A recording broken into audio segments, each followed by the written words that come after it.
Hi everybody, this is Bob, NHRS in Michigan, real close to Cassopolis, Michigan, little bitty town of 1,700 people. This is SS9000, and it was the second one that was made. I made the first 7 myself, part by part. There's 3,500 parts in here.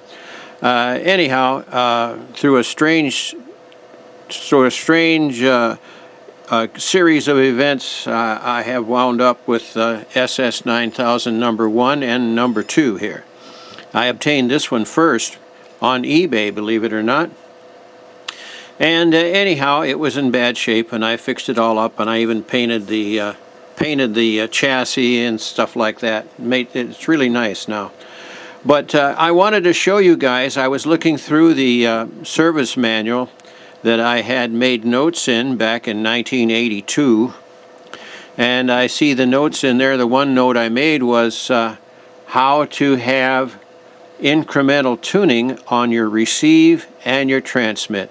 It is so easy. So I thought, I'm going to show you guys how to do this right there on the video. So anyhow, I have got the TR board open here. Let me move the camera so you can see. Here is the TR board. I've got it folded back. I've got it sitting on a pill bottle because I didn't want it to go too far over. And I'm setting the camera on top of the filter box in here, which has made a nice little place to set the camera so you can see what I'm doing. This is the connector here. It goes to P303 and P303 number 8 actually. So I'm going to turn the rig off here. I got it off, and then I'm going to take this connector up like that. Now if you haven't taken these out before, perhaps any of these pins out before, maybe this would be a good lesson on how to do that. I have here a dental pick, straight, sharp dental pick.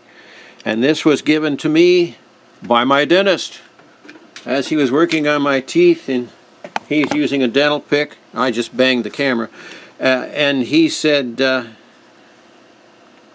what was it? I was talking to him about using the little sharp dental tools, and he said that he had a couple of extras, old ones, and did I want them? And sure enough, and this was like, I don't know, 10 years ago, something like that. Anyhow, I'm rambling here. Okay, I've got the connector here taken out, and the rig is shut off. And you'll notice here, on the side of that connector, if you look down in there, I use magnifying headband magnifier here, Luxor, really good ones. And so I'm going here to pin number 8, which I've marked with a little black spot there. That helps me put the thing right back if I want to. But there's a little tiny tab that sticks up, and if you push that tab down with a dental pick or similar tool, you can scoot it up and it'll come right out of the connector. There you are. That is the only thing you need to do to modify your SS9000 so that it will have incremental tuning on transmit. And then carefully put the plug back on there, and I put my finger underneath the circuit board because this corner of the circuit board just hangs out there loose, and push it on, and then I go around and I look really good to make sure that all of those are in there like they should be, and the connector is centered properly. And it goes right next to the other connector there, so it's not going to be a problem. But this corner here, I support that with my finger when I shove this back in. And I think it's a good idea if you're working on that like that. I take these in and out 6 times, 1, 2, 3, 4, 5, 6, and then I will put a little tiny bit of silicone grease, I mean a tiny bit, put it on my finger and smear it over those pins, and then I push it back on. And that silicone grease will keep corrosion from forming. It is a connection enhancer. And here's a little pin that I took loose. And you can see the little tiny tab on the back side.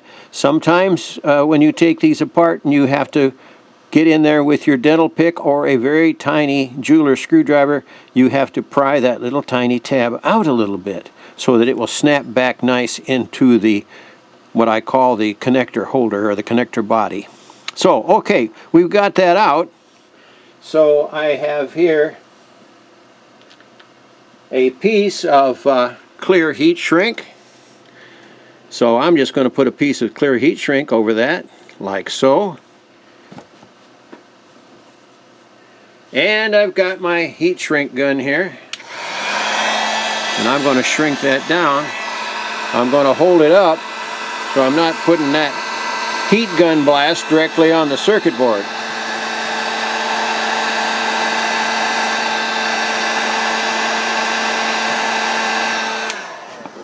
And when I do that, I got the end hanging out there.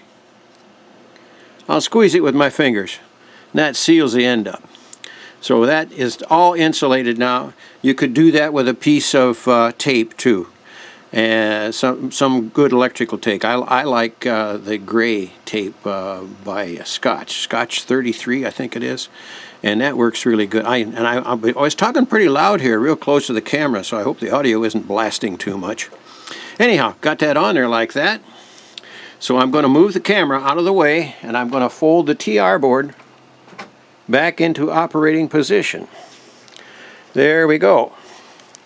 Now, turn the rig on. Now I have been using a wireless headset here. And the reason I've been using this wireless headset is so I can listen to the signal. So I'm going to put the wireless headset here next to the microphone on this, there we go, on this camera. It's funny how the words don't come so fast like they used to. I'm using a, I'll show you here, a Turner +2 microphone. I get the best audio, and I've had some very good reports with this Turner +2. And I got it for something like $2 at a Hamfest, and it was beat up. I fixed it up, painted it, in places, and I also put a new cord on it and a plug for the 9000. I've got the Turner set at a level of 8. I've got the microphone gain on the SS9000 set to the third little mark from off. You turn it all the way down counterclockwise to the position where you don't get any signal at all, bring it up 3 notches. If you're going to use a Turner, I highly recommend that Turner microphone on the SS9000. So here we go. I'm going to transmit. I'm on the same frequency, I think. Testing 1, 2, 3, 4. 1, 2, 3, 4. And now I'm going to turn the RIT control. First of all, I put it on RIT. There we go. And I'm going to turn the RIT up this way, like that. 1, 2, 3, 4. 1, 2, 3, 4. And it's kind of squeaky there, isn't it? 1, 2, 3, 4. 1, 2, 3, 4. And there's all the way down. 1, 2, 3, 4. Testing. This is a test into a dummy load. So no problem there. But here is your normal position, right there. That's the center of range. And here's all the way down. So this puts the RIT on the transmit as well. And it takes a little getting used to, a little knowledge on what you're doing there. I'm going to turn the RIT off again. I think I got a tiny bit of feedback in there. I can hear it. So I'm going to turn the RIT off. There we go. And that's the way it should be normally. I can hear it. I can hear it feeding back from the headset. I'm going to get back away from that headset and try it again. Let's see now. Let's put the RIT back on. There we go. And I'll turn it all the way down. There we go. We should have a lower pitch. And then I'm going to bring it up, up, up. Bringing it up, and then we should have a higher pitch there, as we should. This allows you to go between the 100 hertz points on the tuning of the SS9000. So turning the RIT back off again. Okay, so that's it, guys. That's how you connect the RIT so it works on transmit on the SS9000. So that's it. 73s, everybody, and good DX. I guess I'm still recording here. All right. Whoop. Got to turn the